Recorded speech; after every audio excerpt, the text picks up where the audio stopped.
I don't see many ways out.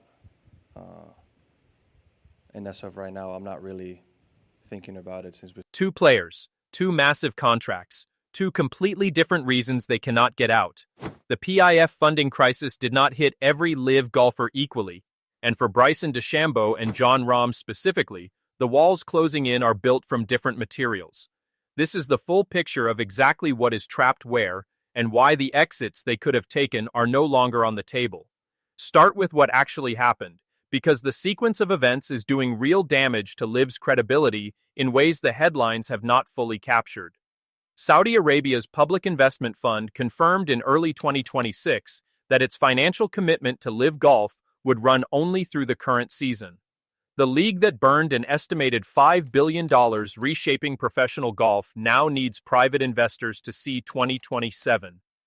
LIV CEO Scott O'Neill confirmed funding through the season in a televised interview. That interview was removed from social media shortly after it aired. Two facts. Neither of them suggests a stable organization with a clear plan. For most players on the LIV roster, this is serious news that comes with a path. Contracts end. The tour restructures or it doesn't. The PGA Tour reinstatement process is complicated, but it exists. For DeChambeau and Rahm, the specific structure of their individual deals creates a set of problems that sit above what the average LIV player is staring at.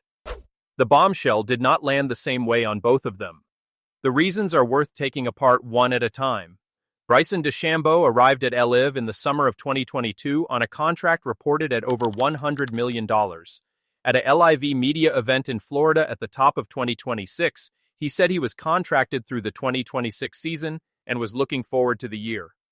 That end date sounds, at first reading, like good news. He will be free.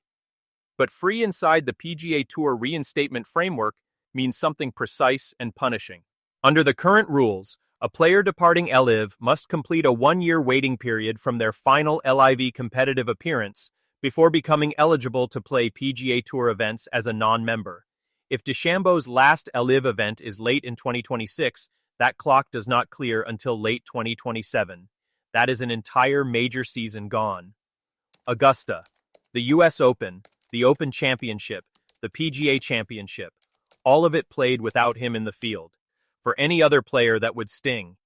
For DeChambeau, who won 2 US Open titles, who is arguably the most recognizable personality in golf globally, who has spent years building a tournament-winning profile that earns its value on the biggest stages, that missing year is not an administrative inconvenience. It is a hole in the competitive record that no appearance fee ever fills back in. The window that could have changed this opened in January 2026. The PGA Tour extended what amounted to a structured lifeboat. Join the returning member program before February 1st, accept the associated financial conditions, and return on an accelerated timeline. DeChambeau passed. He said he was under contract and happy to see it through. The deadline was February 1st. It expired. The tour has made clear no comparable offer is currently available. Quick pause here. If you think DeChambeau's YouTube audience protects him enough that the missed season genuinely does not matter for his career, drop "he's fine" in the comments. If you think losing an entire major season at 33 is a cost that cannot be undone by any amount of content revenue, drop "real damage." I read every single one. Jon Rahm's situation is structurally different, and depending on how the contract language resolves, arguably more exposed. Where DeChambeau has a known end date, Rahm reportedly signed a multi-year agreement that runs past the 2026 season. That single fact creates a scenario professional golf has not previously had to navigate. If LIV Golf contracts significantly or ceases operations in its current form, what happens to a multi-year deal with a league that can no longer fulfill its side of the agreement? Does Rahm become a free agent the moment LIV cannot schedule tournaments? Does the contract remain binding in some form even if there are no events to play? Does PIF, as the contracting entity, retain financial obligations to him even as it withdraws from the sport? Does the PGA Tour's reinstatement clock begin the moment LIV stops operating, or only once Rahm formally requests reinstatement? These are not questions with obvious answers. They are questions for lawyers, and the resolution will not come through a press conference. What is not in doubt is that Rahm's path back to the PGA Tour runs directly through that contract no matter what LIV does. PGA Tour Commissioner Jay Monahan has stated the tour will respect the fact that players are under contract and will wait for the situation to resolve. The rulebook, as it stands, was written for clean departures. A player whose league potentially dissolves around him while he is still mid-contract is in territory the reinstatement framework was not designed to address. Rahm turned down the January window too. He said he was not planning on going anywhere. He declined the returning member program, declined the opportunity to compress his reinstatement timeline, and remained committed to a contract structure whose durability now depends entirely on decisions being made in Riyadh, not on anything he can control from a tee box. The deeper irony sits in January. The PGA Tour sent both of them an exit. Not a perfect one. There were financial conditions, there were acknowledgments required, there were things to sign away, but it was a genuine, functional path back into the sport's most competitive environment on a shortened timeline. Cameron Smith took a version of it. Several others did. DeChambeau and Rahm both looked at the offer and declined, each for reasons that made sense at the time, each with a league that appeared to still have the financial foundation to justify staying. PF pulled its long-term funding commitment weeks later. The window closed February 1st. The sequence of events is not subtle. For Rahm, the calculus that led to that decision is now being tested against reality in real time.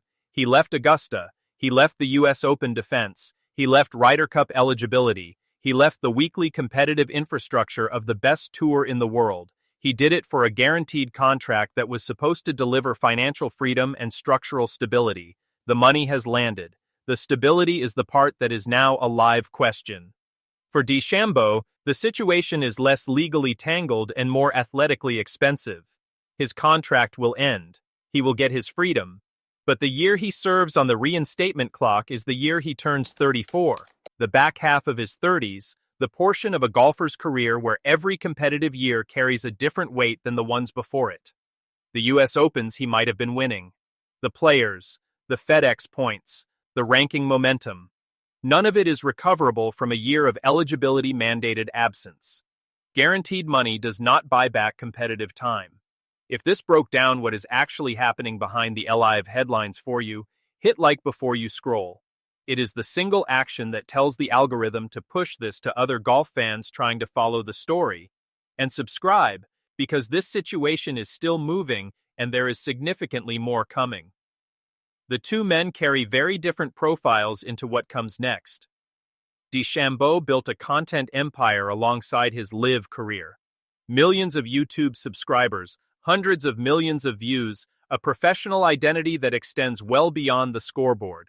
If he spends 2027 outside PGA Tour fields, the camera keeps rolling. The financial impact of that ban is real. It is not existential in the way it would be for a player whose entire income depends on weekly tournament finishes. Rahm has no equivalent structure underneath him. His professional identity is entirely competitive. The Ryder Cup, the Sunday leaderboards, the majors. That is what defines Jon Rahm, and none of those things are accessible to him while he remains contractually bound to a league whose future is in genuine doubt.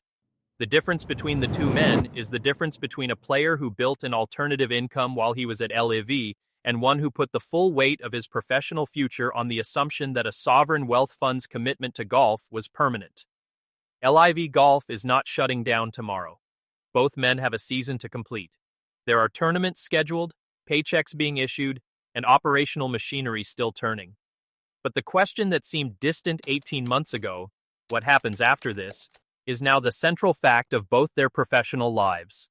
Two of the best players of their generation are watching the structure that was supposed to give them freedom slowly become the thing that defines their constraints. The bed Cameron Smith described, the one he and DeChambeau and Rahm all chose to stay in when the exit door was open, is the defining professional golf story of 2026. They built it. They are sleeping in it. The only question that remains is when each of them gets up, and whether the tour they left has moved on without them by the time they do.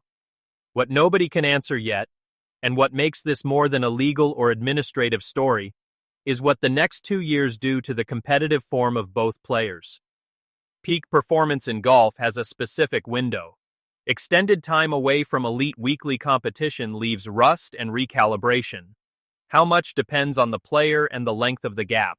For DeChambeau, one missed season followed by full reinstatement gives him the chance to come back at 33 with his game intact and his audience still watching. For Rahm, the timeline is open-ended, and the prime years burning through it are not coming back. He needs resolution. He needs it now. The bombshell LIV dropped is still falling, and for both of them, the ground has not arrived yet.